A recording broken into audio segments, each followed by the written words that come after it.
प्रिय भक्तगण, आज हम आपको एक कथा का श्रवण करा रही हूँ जो सुनने मात्र से आपके जीवन में सुख, संपत्ति और धन की वर्षा होगी। तो चलिए कथा को प्रारंभ करते हैं। भगवान शिव माता पार्वती से कहते हैं, सच्चा सुख इंसान के भाग्य या कर्म का खेल होता है। फिर माता पार्वती पूछती है, हे प्राणनाथ, इंसान का सच्चा सुख भाग्य या कर्म का खेल पर क्यों निर्भर रहता है? फिर भगवान शिव कहते हैं, हे देवी, आजकल किसी को भी देखो तो अपने जीवन में संतुष्ट नहीं है। वह हमेशा दूसरों को देखकर सोचते हैं कि वे हमसे ज्यादा खुश है। व्यक्ति अक्सर दूसरों के जीवन की तुलना अपने जीवन से करते हैं और सोचते हैं कि वे उससे ज्यादा सुखी हैं, उनके पास सब कुछ है जबकि उसके पास दुख के सिवाय कुछ नहीं है। फिर माता पार्वती पूछती है, हे देवों के देव महादेव, असल में कौन सुखी है? अगर आप ये कहानी सुन रहे हैं तो पूरा सुनिए। इस कथा को आधा अधूरा छोड़कर जाकी गलती मत करिएगा, क्योंकि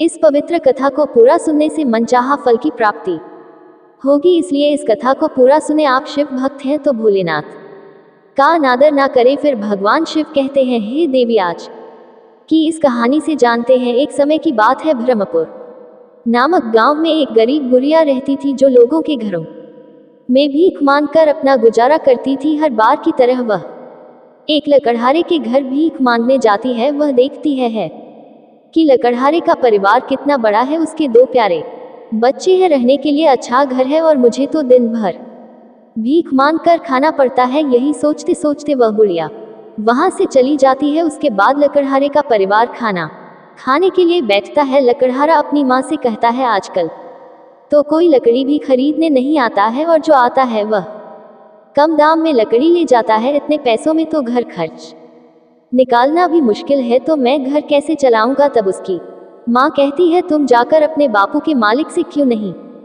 मिलते? लकड़हारा कहता है, क्या पता वह हमारी मदद करे भी या ना करे। तो माँ कहती है, तुम एक बार जाकर तो देखो। वह सेठ के पास जाकर अपनी परेशानी बताता है और कुछ कर्ज मांगता है। सेठ कहता है, ठीक है, बैठो, कुछ देर बाद पैसे जमा होते ही तुम्हें दे दूंगा। सेठ व्यापारी को पैसे ब्याज पर भी देता था। कुछ देर बाद सेठ का बेटा नोटों के बंडल लेकर आता है और इस बंडल में से सेठ कुछ पैसे लकड़हारे को दे देता है और वह वहां से चला जाता है। जाते जाते वह सोचता है कि यहाँ पर मैं कुछ पैसों के लिए परेशान हूँ और वहाँ सेठ के पास पैसा ही पैसा है। सेठ गांव का एक छोटा व्यापारी था। उसकी छोटी सी किराने की दुकान थी और वह भी किराना का सामान शहर की बड़ी दुकान से लाता था। हर बार की तरह वह सामान लाने शहर जाता है और दुकान के मालिक से कहता है, सामान खरीदना है। तभी दुकान का मुनीम सेठ से कहता है कि नेताजी के घर सामान पहुंचा दिया है और इस महीने का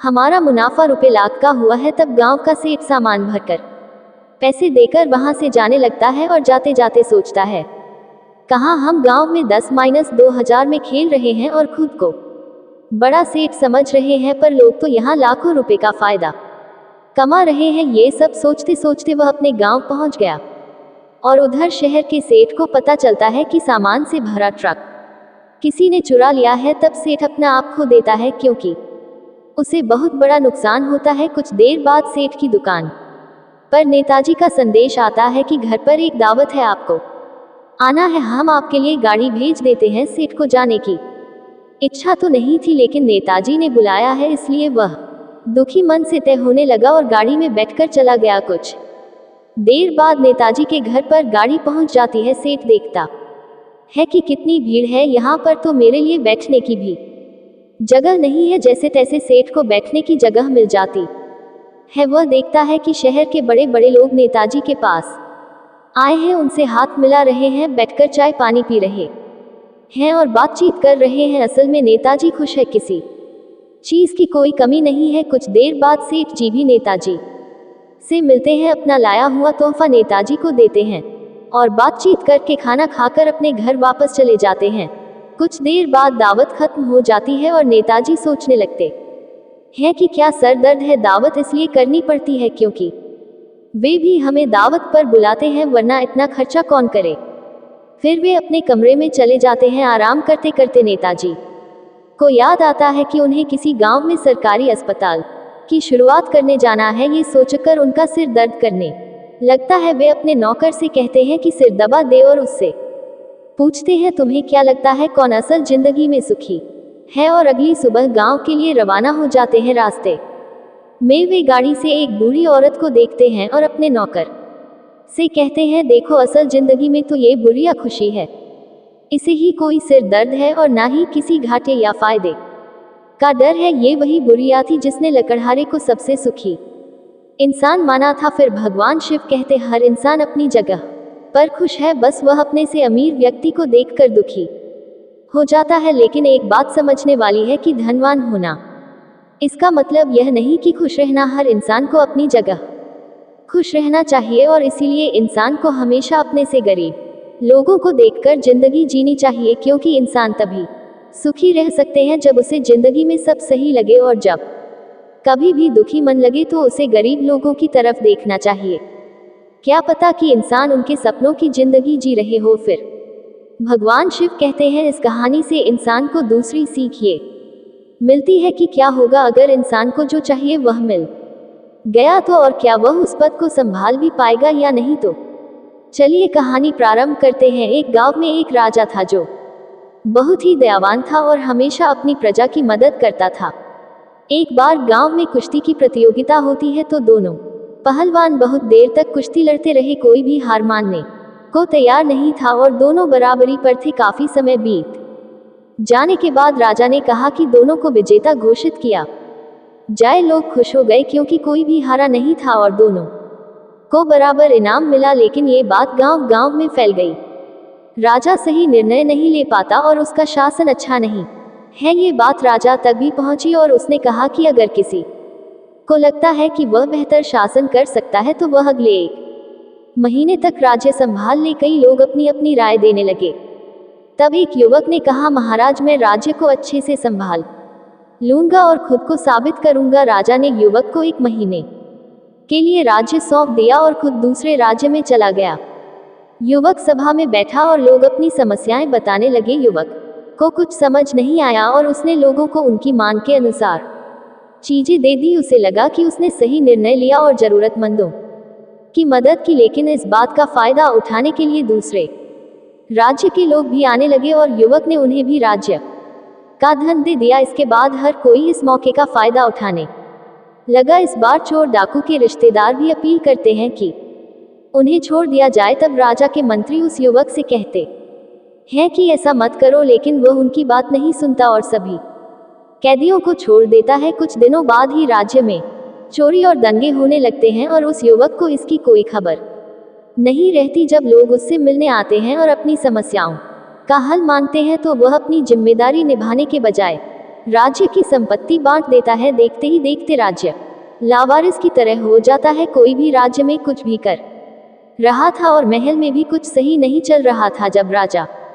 1 महीने बाद वापस अपने राज्य में आता है तो राज्य के लोग अपनी जगह पर नहीं थे। राज्य उस युवक के शासन से ठीक तरीके से नहीं चल रहा था। जब राजा युवक से मिलते हैं तो वह कहता है, महाराज मुझे माफ कर दीजिए, मुझे राज्य संभालना नहीं आता है, अब आप ही अपना राज्य संभाले। राजा ने केवल 30 दिनों में ही राज्य को पहले जैसा बना दिया। इससे हमें ये सीख मिलती है कि अगर हम दूसरों की सुनेंगे तो अपनी पहचान खतरे में डाल देंगे। इसलिए जो जिसकी जगह है वही सही है और जो कार्य हमें आता है हमें वही करने की कोशिश करनी चाहिए। फिर भगवान शिव कहते हैं, तीसरी सीख यह है कि व्यक्ति जैसे हैं वैसे ही उसके लिए सही है। अगर इंसान दूसरों को देखकर जीना शुरू कर देंगे तो ना ही वह अपनी जिंदगी अच्छी तरह से जी पाएंगे और ना ही उसकी जैसी जिंदगी जिसके बारे में उसे कुछ पता ही नहीं है। तो चलिए एक कहानी के माध्यम से जानते हैं। एक समय की बात है, एक किसान जो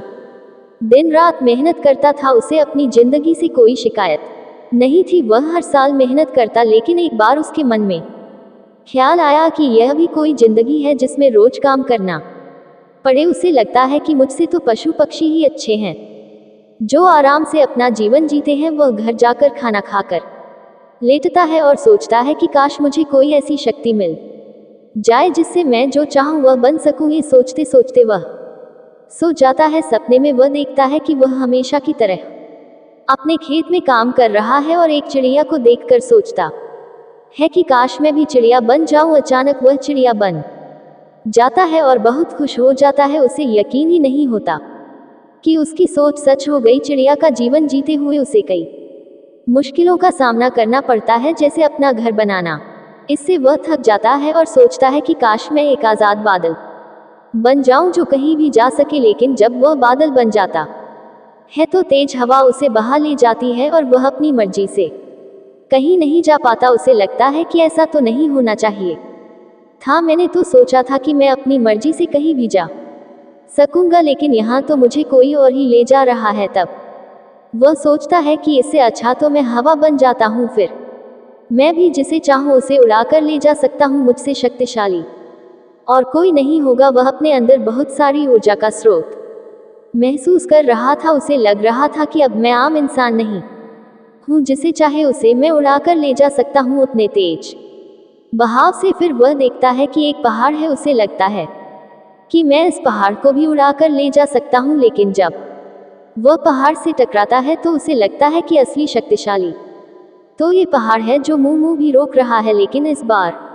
वह कुछ अलग ही सोचता है। वह सोचता है कि मैं एक ऐसी कश्ती बन जाऊं जो तेज हवा का भी सामना कर सके, उस पहाड़ की तरह। लेकिन जब वह कश्ती बन जाता है तब समुद्र में एक तूफान आ जाता है और वह नाव हवा के झोंकों से इधर उधर होने लगती है। तब वह सोचता है कि मुझे तो वापस इंसान बनना है, मैं डूबना नहीं चाहता। लेकिन इस बार वह अपने असली रूप में नहीं आ पाता और पानी में डूबने लगता है। जब वह पानी में डूबने लगता है तो बहुत चिल्लाता है और इंसान बनने की इच्छा व्यक्त करता है, लेकिन फिर भी इंसान नहीं बन पाता और डूबने के डर से चिल्लाने लगता है। लेकिन जब उसकी आंख खुलती है तो वह सोचता है कि मैं वह क्यों नहीं बन पा रहा था जो बनना चाह रहा था, क्योंकि मैं असलियत में वही नहीं हूँ। फिर भगवान शिव कहते हैं, किसी से कुछ सीखना अच्छी बात है, लेकिन अपने आप को भुलाकर किसी और के जैसे बनना खुद के अस्तित्व का अपमान है। इंसान भूल जाते हैं कि सब में एक खासियत है जो उसे खास बनाती है। वह जैसे है वैसे ही ठीक है, उसे किसी और के जैसे बनने की कोई जरूरत नहीं है। जैसा इंसान को परमात्मा ने बनाया है, कुछ सोचकर ही बनाया होगा। जीवन में हर वह इंसान सुखी है जो अपनी तुलना किसी और से नहीं करता। आजकल इंसान अपनी जिंदगी जीना छोड़कर दूसरों की जिंदगी जीना चाहते हैं। इसके चलते इंसान अपनी पहचान भूल जाते हैं और अपनी जिंदगी सही से नहीं जी पाते। हर किसी की जिंदगी अलग है, हर किसी के जीवन में अपनी अलग समस्याएं हैं। इसीलिए जो व्यक्ति अपने जीवन में जहां पर है वह खुश है, उस इंसान को अपनी तुलना किसी और से नहीं करनी चाहिए। फिर भगवान शिव कहते हैं, हे देवी, भाग्य का लिखा कभी नहीं मिटता। हर इंसान का भाग्य परमात्मा कैसे रचते हैं ये तो केवल वही जानते हैं। क्यों किसी के भाग्य में दरिद्रता, गरीबी और परेशानी होती है और किसी के भाग्य में ऐशो आराम। जैसा इंसान का भाग्य होता है वैसा ही उसका जीवन होता है। फिर माता पार्वती पूछती हैं, क्या भाग्य का लिखा भी कभी बदलता है? फिर भगवान शिव कहते हैं, आइए जानते हैं आज की इस कहानी से। एक समय की बात है, ब्रह्मपुर नामक गांव में एक ज्ञानी पंडित रहता था। एक दिन उसने सोचा कि वह अपने बचपन के मित्र से मिलकर आए। अगले ही दिन वह अपने मित्र से मिलने उसके गांव जाने लगा। उसका वह दोस्त बचपन से ही एक पैर से अपाहिज और जुबान से गूंगा था। पंडित के गांव से उसके दोस्त का घर काफी दूर था। वहां जाने के लिए बीच बीच में कई छोटे बड़े गांव पड़ते थे। पंडित रास्ते में अपनी खुशी में चल रहा था, क्योंकि वह लंबे समय बाद अपने दोस्त से मिलने जा रहा था। चलते चलते उसकी मुलाकात एक व्यक्ति से होती है जो पंडित के साथ सफर में चलने लगता है। उस आदमी को देखकर पंडित सोचने लगता है, चलो अच्छा हुआ, रास्ता आसानी से कट जाएगा। पंडित जी खुशी से उस व्यक्ति से उसका नाम पूछते हैं। उस व्यक्ति ने अपना नाम धर्मराज बताया। पंडित जी को ये नाम कुछ अजीब लगा, लेकिन उन्होंने इस पर ज्यादा ध्यान नहीं दिया। अब दोनों धीरे धीरे साथ चलने लगे। रास्ते में एक छोटा गांव आता है। गांव के प्रवेश द्वार पर पहुंचते ही धर्मराज पंडित जी से कहता है, आप आगे चलिए, मुझे इस गांव में एक काम है, मैं वह काम निपटा कर आपसे मिलता हूँ। पंडित जी कहते हैं, ठीक है, और वह वहां से चलने लगते हैं। कुछ ही देर बाद खबर फैलती है कि किसी व्यक्ति को बैल ने कुचल दिया है। जैसे ही बैल ने उस व्यक्ति को कुचला, ठीक कुछ देर बाद ही धर्मराज पंडित जी के पास वापस आ जाता है। फिर दोनों चलना शुरू कर देते हैं। चलते चलते वे दोनों एक गांव के मुख्य द्वार पर पहुंच जाते हैं। गांव के बाहर एक बहुत ही बड़ा और आलीशान घर दिखाई देता। वहां पर आराम करने की सुविधा काफी अच्छी लग रही थी। पंडित के दोस्त का घर अभी भी वहां से दूर था और रात होने के कारण पंडित धर्मराज से कहते हैं, रात होने वाली है, सारा दिन सफर करने से तुम भी थक गए होंगे और भूख भी लग रही होगी, तो यहाँ पर हम भोजन करके यहीं पर ही विश्राम करते हैं और आगे का सफर हम अगली सुबह जारी रखेंगे। धर्मराज ने कहा, ठीक है, मुझे भी यहाँ पर किसी को कुछ पैसे देने हैं, तुम भोजन करके आराम करो, मैं थोड़ी देर बाद आकर भोजन कर लूंगा। इतना कहकर वह वहां से चला जाता है, लेकिन उसके जाते ही कुछ देर बाद गांव में धुआं उठता हुआ दिखाई देता है और देखते ही देखते पूरे गांव में आग लग जाती है। पंडित ने हैरानी से सोचा, ये धर्मराज, कुछ तो गड़बड़ है, वह जहां पर भी जाता है कोई ना कोई अनहोनी जरूर हो जाती है, ये व्यक्ति कुछ तो अजीब है। लेकिन फिर भी पंडित जी ने धर्मराज से कुछ पूछना उचित नहीं समझा। अगले दिन सुबह होते ही दोनों फिर से अपनी यात्रा शुरू कर देते हैं। कुछ समय बाद आगे एक और गांव आ गया। धर्मराज ने फिर पंडित से कहा, आप आगे चलिए, मुझे इस गांव में अपने मित्र के भाई से मिलने जाना है, मैं उससे मिलने के बाद आपको आगे रास्ते में मिलूंगा।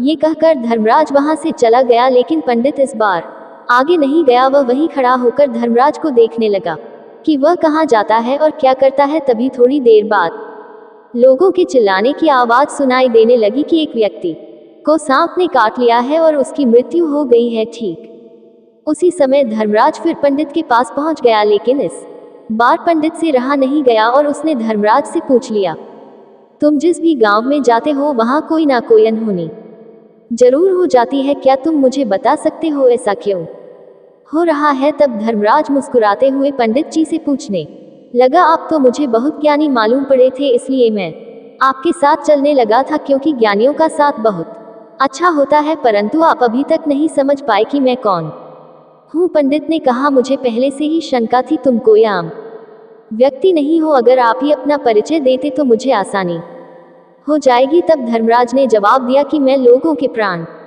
हरने वाला यमदूत हूँ और यमराज की आज्ञा से लोगों के प्राण हरण करता हूँ जिनकी उम्र पूरी हो चुकी है। पंडित को पहले से इस बात की आशंका थी, फिर भी धर्मराज के मुंह से बातें सुनकर पंडित जी कुछ क्षण के लिए घबरा गए, लेकिन फिर भी हिम्मत करके पूछते हैं कि अगर तुम सच में कोई यमदूत हो तो मुझे बताओ, अगली मृत्यु किसकी है? धर्मराज ने बड़ी सरलता से जवाब दिया कि अगली मृत्यु तुम्हारे उसी मित्र की है जिससे तुम मिलने जा रहे हो, और तुम ही उसकी मृत्यु का कारण बनोगे। यह बातें सुनकर पंडित सहम गया और सोच में पड़ गया कि अगर सच में ये यमराज का भेजा हुआ दूध है तो उसकी बात भी सच होगी और उसके कारण मेरे बचपन के सबसे अच्छे मित्र की मृत्यु हो जाएगी। तो अच्छा ही होगा कि मैं उससे मिलने की बजाय वापस अपने घर चला जाऊं, कम से कम मैं अपने मित्र की मृत्यु का कारण तो नहीं बनूंगा।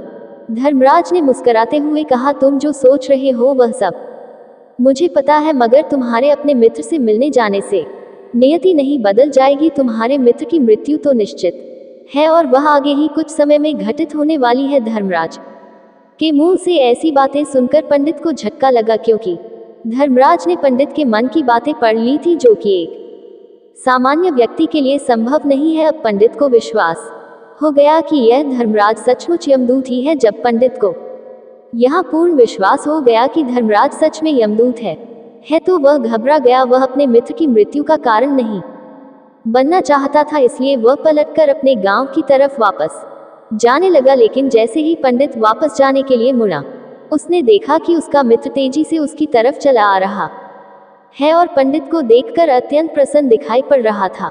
अपने मित्र के आने की गति को देखकर पंडित को ऐसा लगा कि जैसे उसका मित्र काफी देर से उसका ही पीछा कर रहा था, लेकिन वह बचपन से ही गूंगा था और पैर से भी लंगड़ा था, इसलिए ना तो वह पंडित को आवाज देकर रोक पाया था और ना ही उस तक पहुंच पा रहा था। जैसे ही वह पंडित के पास पहुंचा, अचानक जमीन पर गिर पड़ा और उसकी मृत्यु हो गई। पंडित एकदम से हक्का बक्का होकर धर्मराज की ओर देखने लगा, जैसे कि वह पूछना चाह रहा हो, आखिर क्या हुआ? धर्मराज पंडित के मन में उठे हर प्रश्न को समझ गया और बोला, तुम्हारे मित्र ने पिछले गांव में ही तुम्हें देख लिया था और मैं वहीं से ही वह तुम्हारा पीछा कर रहा था, लेकिन गूंगा और लंगड़ा होने की वजह से वह तुम तक नहीं पहुंच पाया। उसने अपनी पूरी ताकत लगाकर तुम तक पहुंचने की कोशिश की, लेकिन बुढ़ापे में बचपन जैसी ताकत नहीं होती, इसलिए उसे दिल का दौरा पड़ गया और यही उसकी मृत्यु का कारण बन गया। वह तुमसे मिलने के लिए अपनी सीमाओं को तोड़कर तुम्हारे पीछे भाग रहा था, इसीलिए अपने मित्र की मृत्यु का कारण भी तुम ही कहलाओगे। अब पंडित को पूरी तरह विश्वास हो गया कि धर्मराज यमदूत है और उसका कार्य जीवों के प्राण हरना है, लेकिन पंडित एक समझदार व्यक्ति था। वही ये भी जानता था कि मृत्यु पर किसी का वश नहीं है, सबको एक ना एक दिन मरना ही है। यही सोचकर उसने अपने आप को संभाल लिया और अचानक ही पंडित के मन में अपनी मृत्यु के बारे में पूछने की भी इच्छा हुई और उसने धर्मराज से पूछा कि जब मृत्यु मेरे दोस्त की होनी थी तो तुम मेरे साथ क्यों चल रहे थे। ये प्रश्न सुनकर धर्मराज जोर से हंसा और बोला, मैं तो हर पल सभी के साथ चलता हूँ, किंतु लोग पहचान नहीं पाते क्योंकि लोगों के पास अपनी समस्याओं के अलावा किसी और व्यक्ति, वस्तु या घटना के बारे में सोचने का समय ही नहीं होता। पंडित ने कहा, तो क्या तुम ये बता सकते हो कि मेरी मृत्यु कब, कहाँ और कैसे होगी। धर्मराज ने कहा, हालांकि किसी भी सामान्य जीव के लिए अपनी मृत्यु के बारे में जानना ठीक नहीं है, क्योंकि कोई भी जीव अपनी मृत्यु के बारे में जानकर दुखी हो जाता है। तुम ज्ञानी व्यक्ति मालूम पड़ते हो और तुमने जिस तरीके से अपने मित्र की मृत्यु को सहन कर लिया है, उसे देखकर लगता है कि तुम अपनी मृत्यु के बारे में जानकर भी दुखी नहीं होगे। तो तुम्हारी मूर्ति आज से ठीक 6 महीने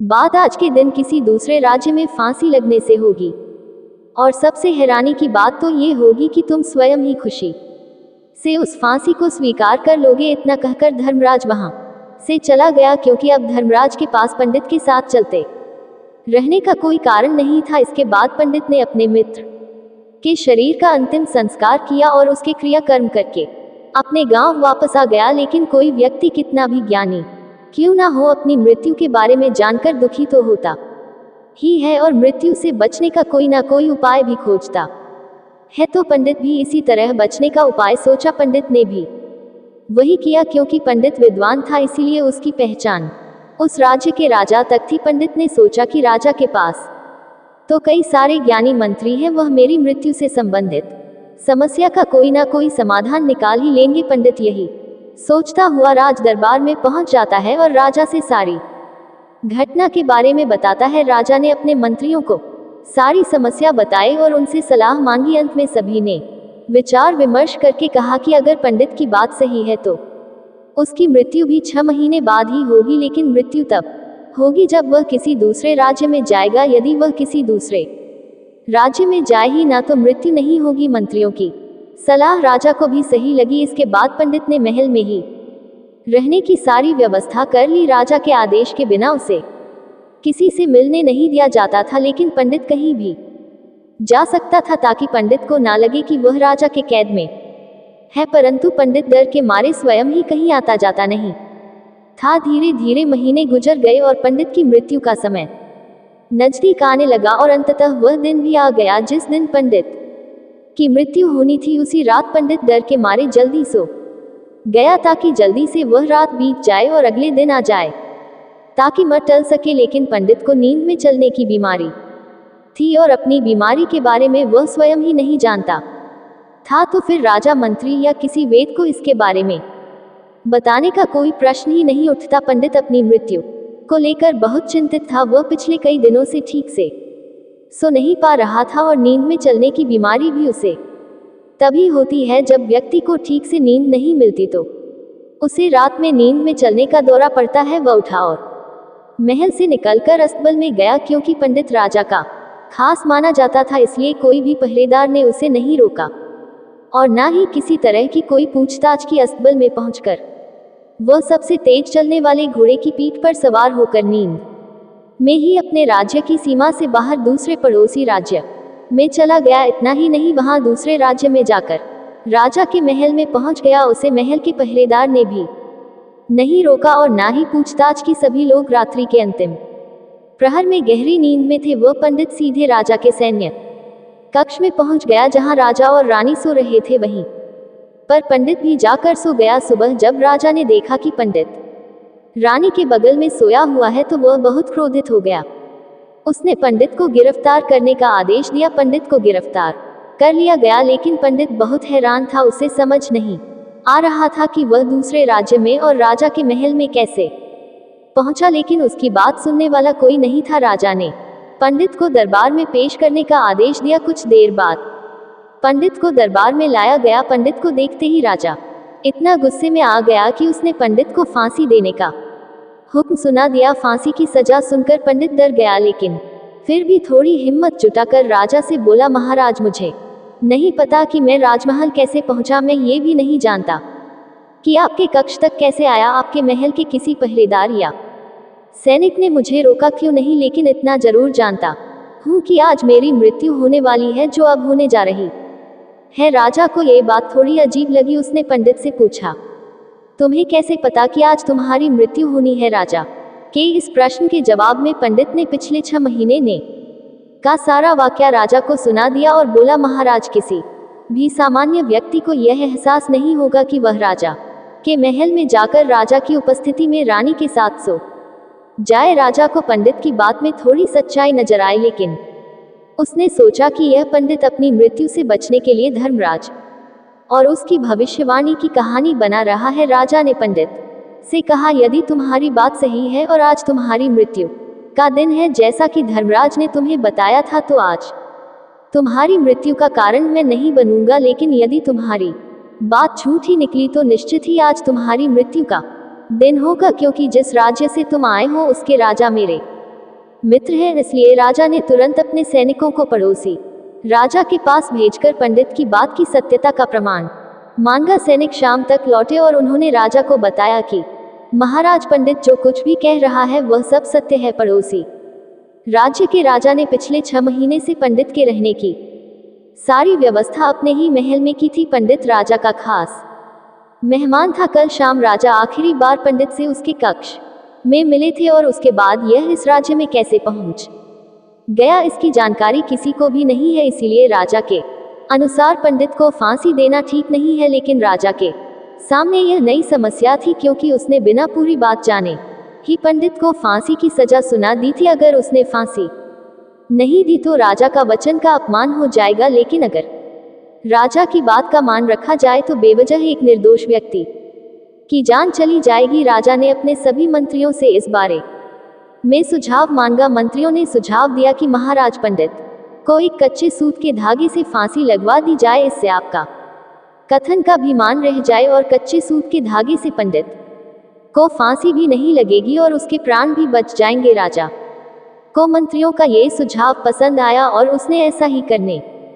का आदेश दे दिया। पंडित के लिए कच्चे सूत के धागे से फांसी का फंदा बनाया गया और नियम के अनुसार पंडित को फांसी पर चढ़ाया जाने लगा। सभी लोग बहुत खुश थे कि ना तो वह पंडित मरेगा और ना ही राजा का वचन खाली जाएगा। पंडित को भी पूर्ण विश्वास था कि सूत के धागे से तो उसकी मृत्यु हो ही नहीं सकती, इसलिए वह इस पर चढ़ने के लिए तैयार हो गया। जैसा धर्मराज ने भविष्यवाणी की थी कि तुम खुद ही अपनी फांसी को स्वीकार करोगे। लेकिन जैसे ही पंडित को फांसी दी गई, सूत का धागा तो टूट गया, लेकिन टूटने से पहले उसने अपना काम कर दिया था। पंडित के गले की एक नस सूत के धागे के झटके से कट चुकी थी और पंडित जमीन पर पड़ा तड़प रहा था। उसके गले से खून ही खून निकल रहा था और देखते ही देखते पंडित का शरीर पूरी तरह से शांत हो गया। सभी लोग आश्चर्यचकित थे और पंडित को मरता हुआ देख रहे थे। किसी को विश्वास नहीं हो रहा था कि कच्चे सूत के धागे से भी किसी इंसान की मृत्यु हो सकती है, लेकिन घटना तो घट चुकी थी। नियति ने अपना काम कर दिया था और धर्मराज की भविष्यवाणी सच हो चुकी थी। श्रीमद् भागवत गीता में भगवान श्री कृष्ण ने कहा है, जो होना होता है वह होकर रहता। हम चाहे कितनी भी सावधानी बरते, कितना भी उपाय कर ले, लेकिन घटना और घटना की पूरी प्रणाली पहले से ही होती है, जिसे हम जरा सा भी बदल नहीं सकते। शायद इसलिए परमात्मा ने हमें भविष्य जानने की शक्ति नहीं दी। इतना कहकर भगवान शिव इस कहानी को समाप्त करते हैं। इस वीडियो को बोलते समय कोई त्रुटि हो तो मैं क्षमा चाहती हूँ। उम्मीद है आप सभी को यह वीडियो अच्छी लगी होगी। अगर आप शिव के सच्चे भक्त हैं तो चैनल को सब्सक्राइब और वीडियो को लाइक करके कमेंट में हर हर महादेव लिख दीजिए।